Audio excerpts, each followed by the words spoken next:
What you're gonna see in this is about a 2-minute clip.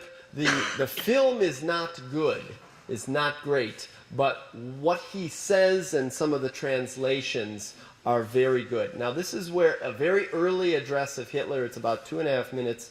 What he's doing, he is talking to factory workers, and he tells them that it isn't intellectuals that gave him the power to perform the German Revolution, but it was his connection to peasants, the Volk, and to working people that filled him with energy, and you get this huge applause. And also you see this very anti-political message of him destroying not just the Marxistische Partei, not just the Marxist party, but all of the parties.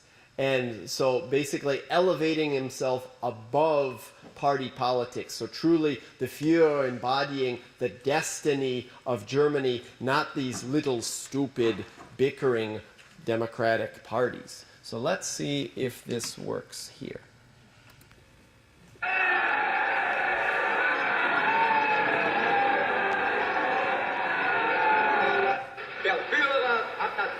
These are all workers.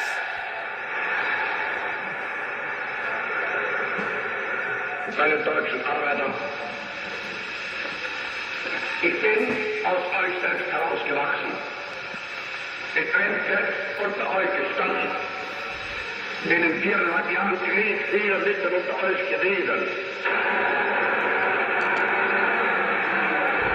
Und habe mich dann durch Fleiß, Lernen und ich kann sagen durch Hungern langsam emporgearbeitet.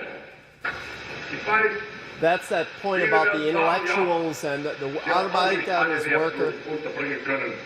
Ich habe das auch von Anfang an nicht gesagt. Ich sagte, ihr müsst mir 4 Jahre Zeit geben.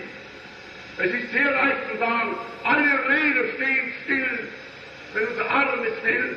Es ist aber schwer, die Räder, die einmal stillstehen, wieder in Gang zu setzen.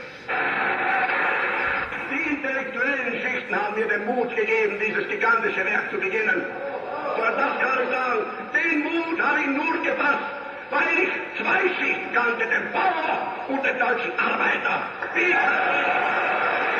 See, that's populist rhetoric, the farmers and the workers.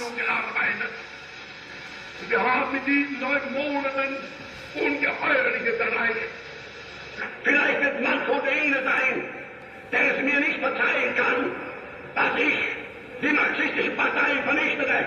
Aber mein Freund, ich habe die anderen genauso vernichtet. Sie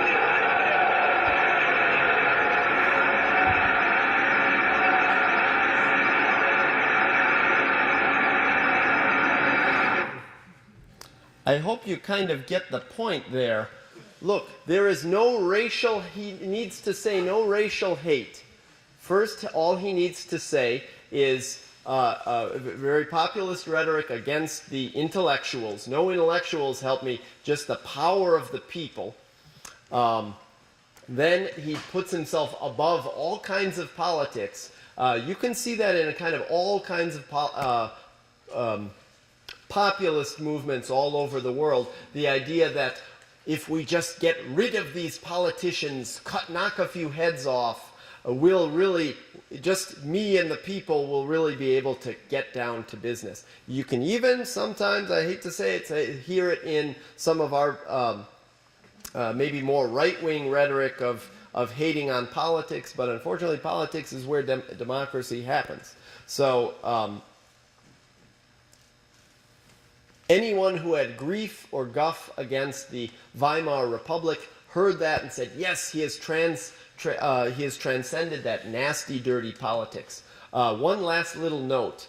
I've been told by one of my teachers who was in the Luftwaffe in World War II, he's about 85 now, that Hitler's German is a beautiful sounding German, but also if you take the sound of his voice, I think there is a theory, there's a French intellectual who has a theory that fascism is not really about the content, but it's about yelling the message, and it's about those violent gestures, and that the physical violence of the gesture, in fact, in the ritual gestures, it in fact energizes the people. And you could say anything, but if I say it with this violent gesture, you are in fact energized and affected by it. So there's a little bit in there. So to look out for, podium banging politicians, because there's something in the gesture, there's something in the ritual that has a violent aspect to it. So we have Adolf in power, the Nazis in power, and how quickly do they turn towards anti-socialist, anti-Jewish, anti-Slavic, anti-Catholic persecution. So I have several stages of the Holocaust here. I have the stage from 1933 to 37 and after, basically forms of persecution and exclusion, not yet genocide. I have about 37 to 39 forms of forced migration, sterilization, Aryanization, and pogroms, violent shooting and killing. Maybe not yet genocide. 39 to 42, concentration, relocation, mass executions, and forced labor.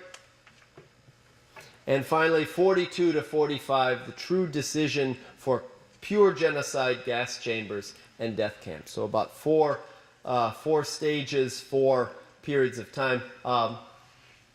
Run through a little bit of a list just to run us into what's going on. March of 33, the enabling laws. Hitler can rule by decree. So this is immediately after being appointed chancellor. Same month, Dachau concentration camp is built, primarily to house socialists and communists and political prisoners. Here's a good point. Early 1933, all of the people who would voice an opposition, all of the leaders, trade union leaders, socialists and communists, those least likely to follow him and most likely to question the Nazi Party are immediately arrested. So you're progressively eliminating all of those people who would voice opposition. So from 33 on, we're slowly eliminating, taking out the opposition. April of 33, excluding Jews from public office. July of 33, sterilization courts for hereditary congenital disease are established. At the end, about 110,000 people called hereditary congenital disease will be sterilized or euthanized. September of 1935, of course I'm skipping much, I apologize. The Nuremberg laws, marriage and intimate relations between Aryans and non-Aryans are forbidden, but also for Jews, for Sinti, for Roma, and for any, there were, believe it or not, Germans of African descent, and they were also banned. And by July of 1937, Buchenwald concentration camp opens, and by 1938, thousands of homosexuals were arrested and sent there. So arrest after arrest, different groups who were considered less, beneath, are being rounded up, marginalized, excluded from society, made the other.